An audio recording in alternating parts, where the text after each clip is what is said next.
Quite a mountain to climb it was from ball one, as far as Bangladesh were concerned, chasing 410. We did say that a little bit of intent is what, as a neutral, you wanted to see from the home side. Whether or not we got that, we'll just try and assess it in a moment on Cricbuzz Comm Box. 88 for 3 in 15 overs. We did feel that you'd lose wickets in the quest for quick runs, and certainly from both Anamul Haq and Liton Das, they did show some intent. But enough of a mountain of runs is the cushion that India have. I'm joined by Dinesh Karthik. Scoreboard pressure is the one thing that comes to mind, and that's something Bangladesh will always be faced with.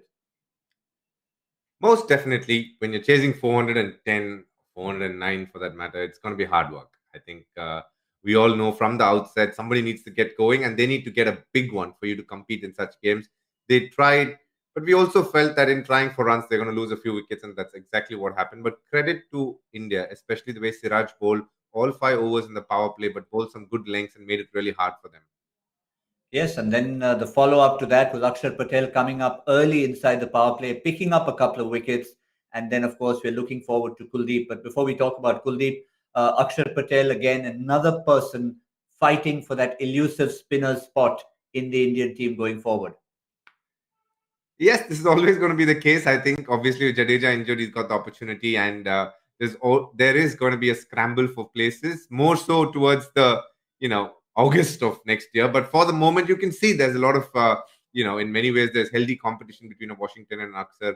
They both know probably only one of them could be there. But that's how it is in Indian cricket right now. The options are a lot. So, whenever you get an opportunity, you need to make it count. And to be fair, I think all 3 cricketers throughout their limited times that they've spent in Indian cricket, I think they've done very well. When I say 3 cricketers, I meant Akshar, Washington and Ishan Kishan, because I think he really grabbed the opportunity today with the bat.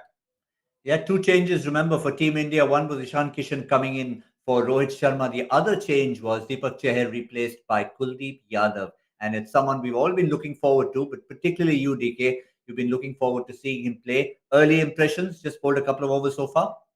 Solid. I think he's beaten the bat a couple of times, consistent in lengths. The batsmen are looking to hit him, but he's making it hard. And that's what you'd expect. What I like about Kuldeep is the fact that he can turn a ball. I think that's very important. I think in the World Cup that's going to happen, the fact that you can turn a ball on most wickets is going to keep you in good stead. And the speed of the ball with which he's bowling is very good, very improved to what it was. So these are good signs for Team India. On that subject, what's he like to keep to? Very challenging, and you always feel like something's going to come to you because he's got the beautiful wrong one that he has. A lot of right-handers get bamboozled by that. You get a stumping, you get a small nick off, and he's always one who is looking for a wicket. So you know that there's always an opportunity around the corner.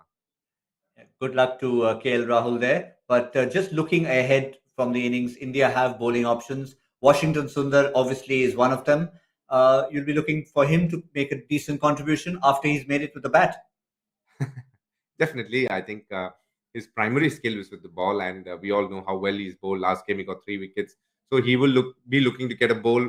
Though I do feel that not all spinners are going to bowl all 10 overs. I think it could be a case where a couple of them probably don't end up bowling all 10 overs. Washington yet to be introduced into the attack, but even though when he comes, it might not be too long a spell.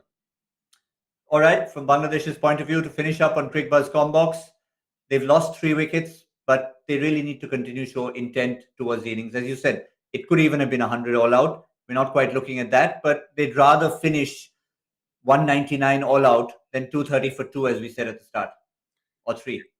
Absolutely, I think we were fair when we said that it's better for them to go after the bowling and try and do whatever they can and put up a good score and at a healthy run rate. They are going at a very decent run rate. Is it good enough for this game? No, but it happens. I think when you're chasing 400, when you lose a few wickets, it's going to happen. So I would be happy in the Bangladesh dressing room if they can get to 250, 270, and one of these 2 batters have to stand up there and score a big 100. Shakib, the key for you, because he's their talisman. He needs to maybe stay and get a big 100. Definitely. I think Shakib is somebody who's got experience, but the way he's batted so far, he's looked to hit the ball too hard. He's played a million shots, not connected too many. So it'll be interesting to see whether he gathers momentum. We saw Virat Kohli doing it, not able to time the ball initially, but went on to get 100. But the difference being there was an Ishan Kishan at the other end giving boundaries, whereas in this case, he might be the enforcer. So the pressure is more on him, I guess. Well, I'm glad you brought that parallel up because, yes, Virat Kohli started scratchy, finished up with 100. Can Shakib do it for Bangladesh? Where will they be in the 35th over? We'll be there. That's a promise. 35th over Comm Box, where we'll do a more detailed analysis on the few more overs that Kuldeep Yadav has bowled. That's all from Comm Box.